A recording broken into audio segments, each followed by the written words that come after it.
Shalom Uvracha. Tout d'abord, toutes mes excuses pour le son défectueux de la vidéo de la semaine dernière, que certains ont eu la gentillesse de me signaler. J'espère que cette fois-ci, ça sera plus satisfaisant. Alors, pour me faire pardonner, deux histoires. La première, en relation avec Hanouka, qui s'est terminée il y a une dizaine de jours seulement. Et le dernier jour, nous avons lu dans la Torah le récit des offrandes des derniers princes de tribu, 8 à 12, et l'allumage du candélabre par Aaron qui a suivi. Alors, les sages nous disaient qu'en ce jour, 8e jour de Hanouka, où il y avait le plus grand dévoilement de lumière avec les 8 lampes à allumer, c'était le moment d'adresser à Akadosh Baruch Hu, au Saint béni soit-il, une demande, mais une seule, et qu'il y avait de fortes chances qu'elle soit exaucée. Alors, j'ai demandé à de jeunes gens, si tu dois demander quelque chose à Hachem aujourd'hui, qu'est-ce que tu demanderais?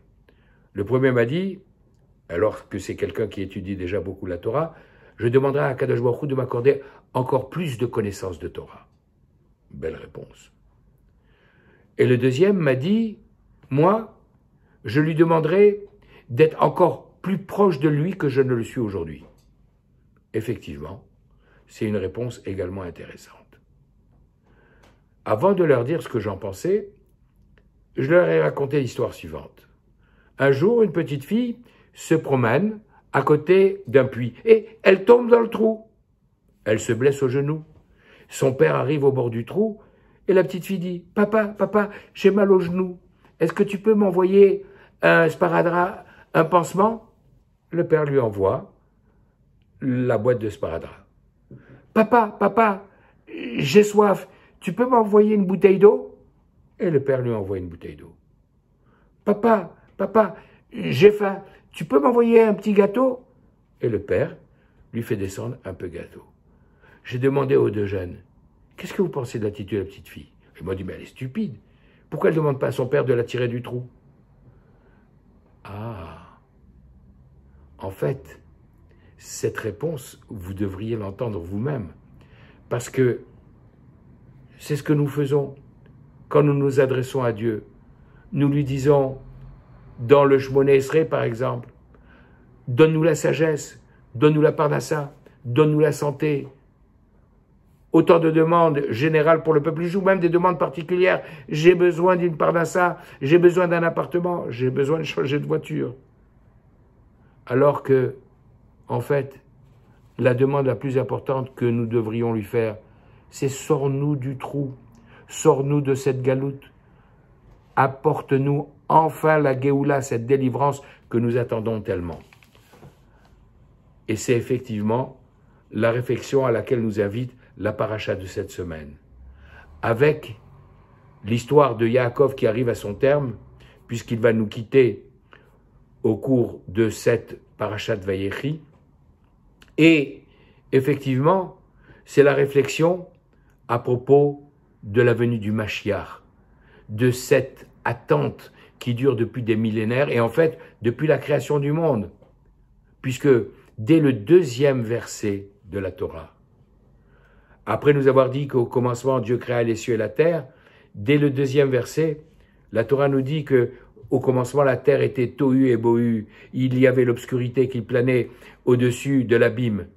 Veruach Elokim merachefet el pene hamayim, mais il y avait l'esprit de Dieu qui planait à la surface des eaux. Et le Midrash nous a dit, l'esprit de Dieu, il s'agit de l'âme du roi Mashiach qui était là, et en fait qui nous attend depuis la création du monde il y a 5784 ans. Aussi, lorsque Yaakov sent sa fin proche, il appelle ses enfants et il leur dit « Et asfou, rassemblez-vous, ve'agida lachem et asher yikreach etrem be'acharit hayamim. Je vais vous dire ce qui va vous arriver à la fin des temps. » D'ailleurs, on voit que pour faire arriver cette fin des temps, le conseil est asfou, c'est d'être rassemblés, d'être unis. Il n'y a que comme ça qu'on pourra faire venir Mashiach. Il a voulu Ve'agida lachem, je vais vous raconter Mais Akadosh Baruch Hu lui a dit, chut, le moment n'est pas venu. Et la Shrina, l'Esprit divin, l'a quitté, et il a plus pu continuer sur le sujet, et alors il a dit autre chose, et il a béni chacun.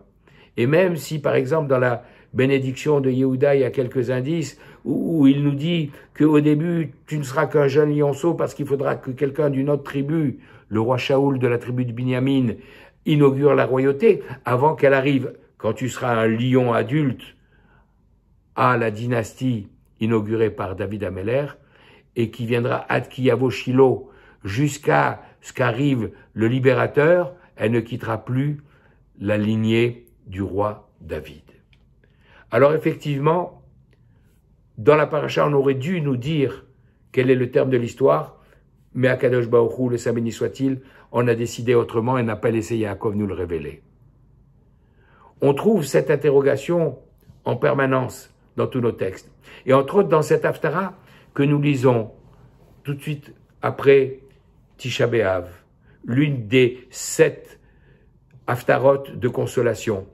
Et il y en a une, le chapitre 60 d'Isaïe, qui commence par Kumi horaire, Kumi ori, Kiba horaire. Lève-toi, ma lumière, parce que ta lumière est arrivée. Il est temps maintenant d'avoir le grand dévoilement de cette lumière infinie. Et en fait, lorsque, à la fin de ce texte, le dernier verset, le 22e verset que nous lisons, il y a là une interrogation que je veux partager avec vous. Le texte nous dit, celui qui est petit deviendra grand, multiplié par 1000, une tribu importante. Et la plus chétive des familles deviendra une nation puissante. Et enfin, ces 4 derniers mots, Ani Hashem, moi je suis l'Éternel.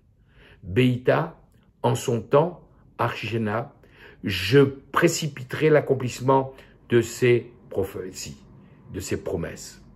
Et là, il y a une apparente contradiction que dans la Gemara, un grand sage qui s'appelle Rabbi Yehoshua ben Lévi soulève en disant « mais je comprends pas, ou bien ça arrive en son temps, ou bien c'est précipité. »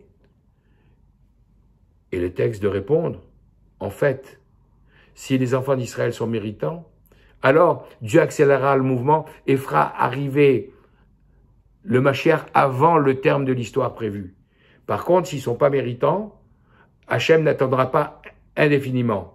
Il a fixé une limite ultime, et lorsque cette limite ultime qui ne nous a pas révélée, pour ne pas nous laisser comprendre quand est-ce que la partie sera terminée, alors à ce moment-là, en son temps, il le fera venir, mais dans des circonstances moins agréables, certainement.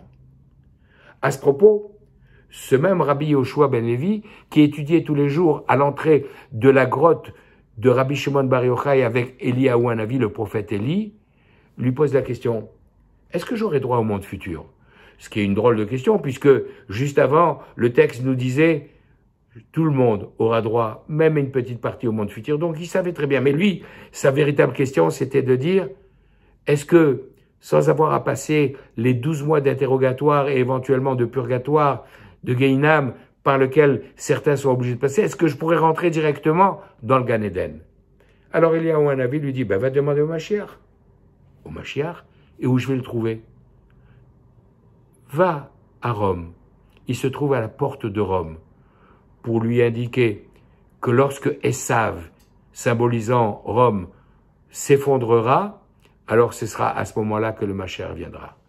Il dit, mais comment je vais reconnaître le Mashiach là-bas?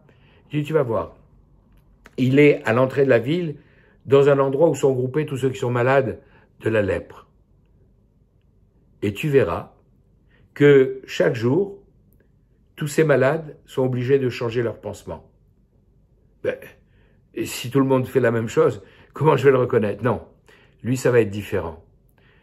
Tu vas voir que les malades enlèvent tous leurs pansements et puis refont les nouveaux pansements tous à la fois. Alors que lui, il enlèvera un pansement, il mettra un nouveau, il enlèvera un autre pansement et il remettra un nouveau, un par un. Et pourquoi? Pour ne pas perdre de temps. Si on lui dit maintenant est arrivée l'heure de venir annoncer la libération, alors de pouvoir partir sans délai. Immédiatement, Rabbi Yehoshua ben Lévi se met en route vers Rome, et lorsqu'il arrive là-bas, il assiste à la scène, et il repère le Mashiach, il va lui dire, « Maître, quand est-ce que tu viens ?» Et le Mashiach commence par le saluer et lui dire, « Shalom Alecha, Bar Levi. Que la paix soit sur toi, fils de Lévi. Je vais arriver à Yom, aujourd'hui. » Aujourd'hui, alors le texte ne nous dit pas si Rabbi Yehoshua ben Lévi a vite été acheter un costume blanc en l'honneur de l'arrivée du Mashiach, mais toujours est-il qu'il a attendu toute la journée et que le Mashiach n'est pas arrivé. Alors il est retourné chez Eliyahu Hanavi pour lui demander, j'ai vu le Mashiach, je lui ai demandé quand est-ce qu'il arrivait, et il m'a dit aujourd'hui, et il n'est pas venu. Eliyahu Hanavi lui dit, qu'est-ce qu'il t'a dit exactement? Oui, c'est vrai, il a commencé par me saluer en me disant, Shalom Alecha Bar Levi, que la paix soit sur toi, fils de Lévi.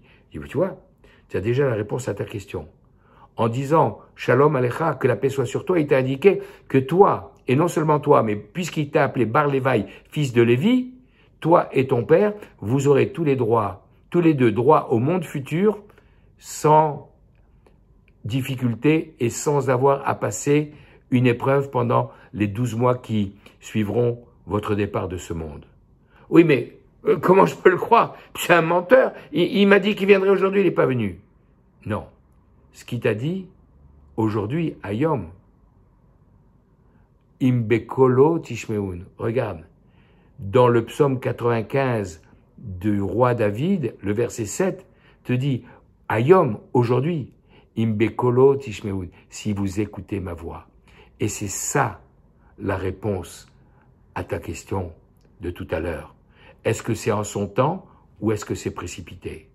Aujourd'hui, je peux précipiter, je peux venir tout de suite, toute affaire cessante, si vous écoutez ma voix. Par contre, dans le cas contraire, je serai obligé d'attendre le signal du grand patron. Et c'est ça, la leçon de cette paracha que nous lisons cette semaine, et de tous ces textes, qui nous montrent que chaque jour on se rapproche. Et effectivement, nous sommes Be'ikveta de Meshicha. Nous voyons les talons du Mashiach se présenter, ces pas, là, les derniers pas. Il est là, derrière la porte, et c'est à nous de lui ouvrir la porte. Alors, espérons qu'en ces temps difficiles, où Yaakov Avinu nous a donné une prière à adresser à Dieu, toi, dont le nom c'est Shin Dalet Yud, celui qui est écrit sur la mezouza. Toi qui as dit à ton monde, ça suffit au moment de son expansion, dis Dai le tsarotenu, ça suffit pour toutes nos épreuves, toutes nos souffrances. Et la seule demande que nous te formulons, c'est fais venir maintenant tout de suite Mashiach Tzidkenu pour que tous nos problèmes soient ainsi résolus sans qu'on ait besoin d'autre chose. Shabbat Shalom, Bracha ve'atzlacha ve'chol tuv.